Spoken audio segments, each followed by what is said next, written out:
ओम नमो भगवते वासुदेवाय. सार्थ सुबोध ज्ञानेश्वरी. लेखन आणि वाचन सौ मनीषा भास्कर अभ्यंकर, महाराष्ट्र, मिरज 416410. अध्याय 5. कर्मसन्यास योग. भाग 31. ध्यान योगाचा सूत्र रूपाने निर्देश. भाग 1.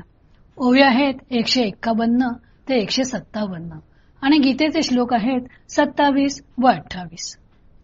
ज्ञानी मनुष्य ब्राह्मी स्थिती प्राप्त करून घेतो असे आतापर्यंत वर्णन केले. ही स्थिती प्राप्त करून घेण्यासाठी त्याने कोणती अंतरंग साधना केलेली असते ते श्रीकृष्ण आता सूत्र रूपाने सांगणार आहेत. येथे श्रीकृष्णाने पुढील अध्यायाचे सुतोवाच करून ठेवलेले आहे. श्लोक 27. स्पर्शान कृत्वा बहिर्बाह्यांश्चक्षुषा एवांतरे भ्रुवोः प्राणापानौ समौ कृत्वा नासाभ्यंतरचारिणौ. बाह्य विषयांना दूर करून दोन भुवयांमध्ये दृष्टी ठेवून नासिकेमध्ये असलेले प्राण व अपान यांना समान करून. श्लोक 28. यतेंद्रिय मनोबुद्धिर्मुनिर्मोक्षपरायणः विगतेच्छा भय क्रोधो यः सदा मुक्त एव सः.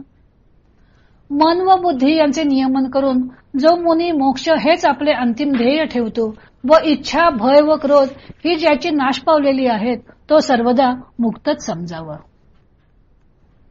तरी वैराग्याचे नि आधारे जी ही विषय दबडूनी बाहिरे शरीरी एकंदरे केले मन. तरी वैराग्याच्या आश्रयाने अंतःकरणातील विषय वासना बाहेर काढून देऊन त्यांनी मनाच्या वृत्ती शरीरामध्ये अंतर्मुखतेने एकाग्र केल्या. सहजे तीही संधी भेटी जेथ भ्रू पल्लवा पडे गाठी तेथ पाठी मोरी दिठी पारुखोनिया. इडा, पिंगळा व सुषुम्ना या तिघींच्या संधीत जेथे भुवयांच्या टोकांचा मिलाप होतो तेथे दृष्टी स्थिर करून मागे फिरवतात. सांडूनी दक्षिण वाम प्राणापान सम चित्तेसी व्योम गमीये करीती.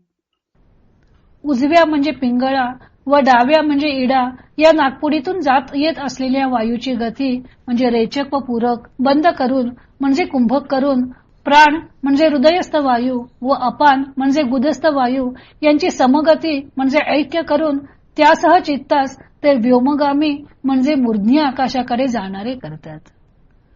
तेथ जैसी रथ्योदके सकळे घेऊनी गंगा समुद्री मिळे मग ऐकैक वेगळे निवडू नये.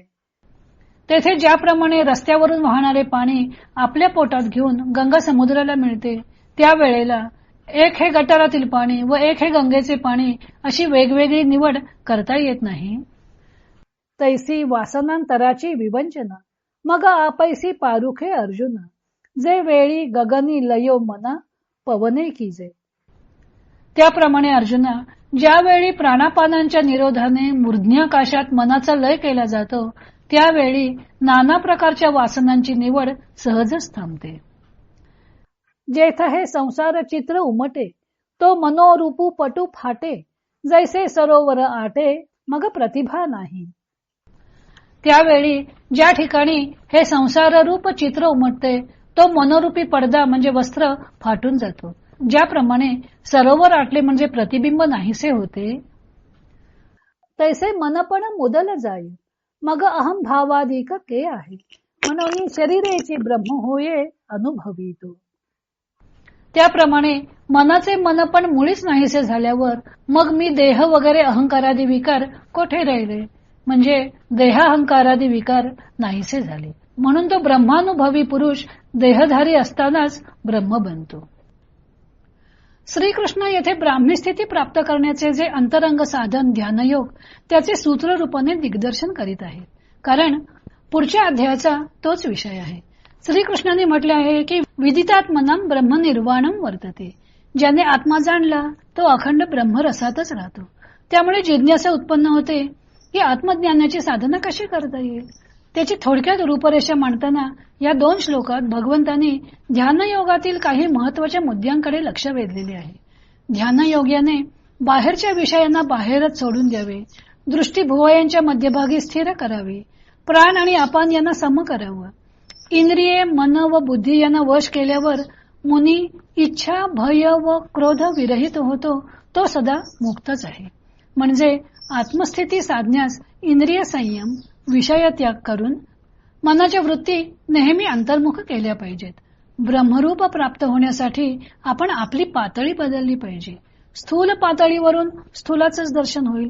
दुसऱ्याच्या मनातील विचार ज्याप्रमाणे मनालाच कळतात त्याप्रमाणे ब्रह्मरूप असल्याची जाणीव आत्म्यालाच होईल. त्यासाठी नासिकाग्री दृष्टी स्थिर करून अंतर्मुखतेचा अभ्यास केला पाहिजे. स्वामी स्वरूपानंद सांगतात, मन पवनाची दाखवोनी वाट गगनासी गाठ बांधी येली. हा प्राणापान सम करण्याचा मन पवनाचा मार्ग आहे. ज्याला आत्मदर्शन होते तो सदा मुक्तच असतो, कारण त्याला आत बाहेर सर्व आत्मरूपच दिसते. ज्ञानदेव सांगतात की वैराग्याच्या आश्रयाने अंतःकरणातील विषय वासना बाहेर काढायला हव्यात व मन अंतर्मुख करायला हवं. यातील वैराग्याचेनी आधारे हे शब्द महत्वाचे आहेत. विषय बाहेर दौडायचे असतील तर ते वैराग्याशिवाय शक्य नाही. भ्रुकुटीमध्ये दृष्टी स्थिर करून प्राणापान सम करून चित्त मूर्ध्नी आकाशाकडे नेले पाहिजे. मग मूर्ध्नी आकाशात मनाचा लय केला असता वासना लोप पावतात. त्यासाठी त्यांनी गंगेची उपमा दिलेली आहे. गंगा समुद्राकडे वाहत असताना वाटेत मिळतील त्या सर्व नद्या नाल्यांचे पाणी घेऊन समुद्राकडे जाते. एकदा समुद्राला मिळाली की मग त्या पाण्यात गंगेचे पाणी व नद्या नाल्यांचे पाणी वेगळे करता येत नाही.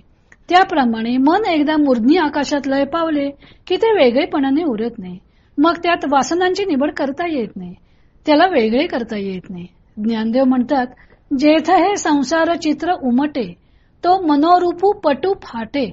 जैसे सरोवर आटे मग प्रतिमा नाही. जेथे संसार रूपी चित्र उमटते तो मनोरूपी पडदा फाटून जातो. पडद्यावर चित्रांची मालिका दाखवून चित्रपट निर्मितीची कला ज्ञानदेवांच्या काळी नव्हती, पण ज्ञानदेवांनी ते तंत्र नेमकं सांगितलेलं आहे. मनरूपी पडदा फाटला तर संसाराचे चित्र उमटणार तरी कशावर. त्यामुळे त्याच्या बाबतीत संसार नाहीसाच होतो, कारण अहंकारादी विकार मनाच्या आश्रयानं राहतात व अहंकारच मनुष्याला परमात्म तत्वापासून अलग करतो. मग मन नाहीसे झाले, त्यामुळे अहंकारही नाहीसा झाला. मग मी म्हणजे देह आहे ही जाणीव राहणार तरी कशी. अर्थातच तो योगी ब्रह्मरूप होतो. तो शरीराची ब्रह्म होये हे ज्ञानदेवांचे वाक्य विचारात घ्यायला हवं.